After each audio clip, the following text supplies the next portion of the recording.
Mughal garden নিশাতবাগে আজ দাঁড়িয়ে আছি আমি। সূর্যাস্তের শান্ত মুহূর্তে চারিদিকে পাহাড়ে ঘেরা এই বাগান যেন জীবন্ত কবিতা। রঙিন ফুলের শাড়ি আর মানুষের সারাক্ষণ ভিড়, সব মিলিয়ে কাশ্মীরের সৌন্দর্য আজ হৃদয় ছুঁয়ে যাচ্ছে। চলুন ভিতরের এই অপূর্ব দৃশ্যগুলো আপনাদেরকে দেখাই। হ্যালো বন্ধুরা, কেমন আছো তোমরা? আশা করছি সবাই ভালো আছো। তো আজ আমি উপস্থিত হয়েছি কাশ্মীরের ডাল লেকের একদম পুরো পাশেই সেই মুঘল গার্ডেনে। কাশ্মীরের এই মুঘল গার্ডেন শীতকালে বরফে ঢেকে যায় আর গ্রীষ্মকালে ফুলে ভরে যায়। তাই সেই সুন্দর দৃশ্য দেখতে আজ আমরা উপস্থিত হয়েছি একদম পুরো বিকালের মুহূর্তে।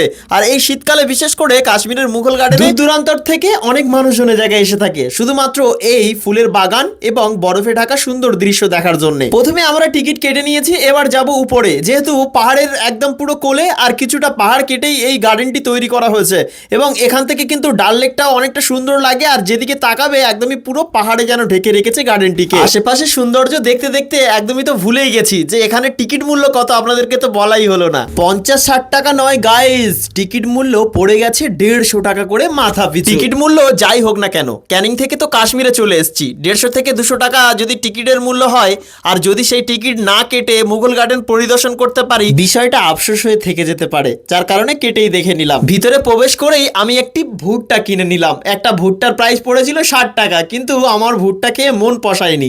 তার কারণ হলো এখানকার ভুট্টা সচরাচর আমাদের ওখানকার মতো নয়। কাশ্মীরে আপেল এবং অন্যান্য ড্রাই ফ্রুট ফেমাস হতে পারে, ওয়েস্ট বেঙ্গলে তো বিভিন্ন ধরনের খাবার দাবার। ভুট্টা অতিরিক্ত পরিমাণে মিষ্টি ছিল, সেটাই বলার। কাশ্মীরে আসার পর আমার তো মনে হচ্ছিল যে এখানে প্রচুর পরিমাণে ঠান্ডা, কিন্তু একদমই তা নয়। ওখানকার মানুষজন একদমই নর্মাল ভাবেই ঘুরে বেড়াচ্ছিল এবং আইসক্রিম খাচ্ছিল। টিকিটের মূল্যটি সত্যি আমার কাছে অনেকটাই বেশি লেগেছে, যার কারণে আমি ভেবেছি যে সম্পূর্ণটা ঘুরে দেখার চেষ্টা করব। চাইলে পাহাড়গুলো একটুখানি ঘুরে দেখবো, কিন্তু কিছুটা হাঁটা চলার পর আমার শরীরের এনার্জি অনেকটাই কমে গেছে, যার কারণে আর পাহাড়গুলোকে ঘুরিয়ে আপনাদেরকে হয়তো দেখাতে পারলাম না। এর আগেও বলেছি আর এখনো বলছি, কাশ্মীর মানেই সৌন্দর্য। কাশ্মীরের যে কোনো গ্রাম্য পরিবেশ বলো বা কাশ্মীরের যে সমস্ত জায়গা টুরিস্টরা যায় বা ঘুরে বেড়ায়, সমস্ত কিছুই অত্যন্ত সুন্দর এবং আশেপাশের পরিবেশগুলোও আপনাদেরকে অনেকটা ঘুরিয়ে দেখানোর চেষ্টা করেছি বা ঘুরিয়ে দেখিয়েছি। অনেকের মনে হতে পারে যে কাশ্মীরে আসাটা খুব সহজ ব্যাপার। হ্যাঁ, সহজ হতেই পারে, কিন্তু কাশ্মীরে টিকে থাকা অনেক কষ্টকর। প্রথমত এখানকার খাবার দাবার আমার শ্যুট করেনি। এখানকার খাবার দাবার অতটা পরিমাণ আমি খেতেও পারিনি যতটুকু প্রয়োজন, মানে অল্প আধা একটুখানি কিছু ড্রাই ফ্রুট বা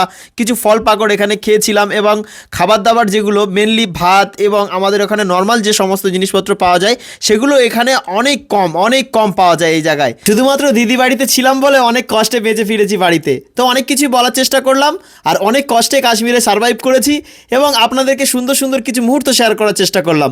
অবশ্যই এই ভিডিওটি বেশি পরিমাণে শেয়ার করবেন আর এই ভিডিওটি কেমন লাগলো কমেন্টে জানাবেন। ধন্যবাদ সবাইকে।